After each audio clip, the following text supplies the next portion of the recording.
રાજ્ય સરકારના કૃષિ વિભાગ દ્વારા રાસાયણિક ખાતરોના સંતુલિત વપરાશ અને વૈકલ્પિક ખાતરોને પ્રોત્સાહન આપવા માટે રાજ્યવ્યાપી એક માસનું જાગૃતિ અભિયાન શરૂ કરાયું છે, જેના ભાગરૂપે મહીસાગર જિલ્લાના 703 ગામોમાં વિશેષ ખેડૂત શિબિરોનું આયોજન કરી ખેડૂતોને સેન્દ્રિય ખાતર, નેનો યુરિયા અને સંકલિત પોષણ વ્યવસ્થા અંગે સઘન માર્ગદર્શન અપાઈ રહ્યું છે। વિવિધ વિભાગોની સંયુક્ત ટીમો દ્વારા આયોજિત આ શિબિરોમાં જમીનની ફળદ્રુપતા જાળવવા સોઇલ હેલ્થ કાર્ડના ઉપયોગ તેમજ ભવિષ્યની ખાતર વિતરણ વ્યવસ્થા માટે એગ્રીસ્ટેક ફાર્મર આઈડી બનાવવાની કામગીરીને પણ વેગ આપવામાં આવ્યો છે।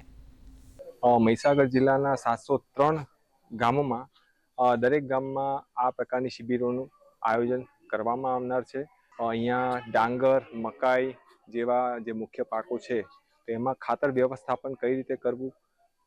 યુરિયા અને ડીએપીના સામે અન્ય ખાતરો એસએસપી છે કે ઘન જીવામૃત છે કે એ બધા ખાતરોનો વપરાશ કઈ રીતે કરવો, લીલો પડવાશ કરવો, આ બધા જે સૂચનો છે ખેડૂતોને કરવામાં આવ્યા છે। જે રોગોનું પ્રમાણ વધી રહ્યું છે એને આપણે જો કંટ્રોલ કરવું હોય તો પ્રાકૃતિક ખેતી અને એનાથી જે મળતું અનાજ એ આપણા માટે ખૂબ ફાયદાકારક રહેશે અને એ માટે ખૂબ અમને માહિતી મળી છે।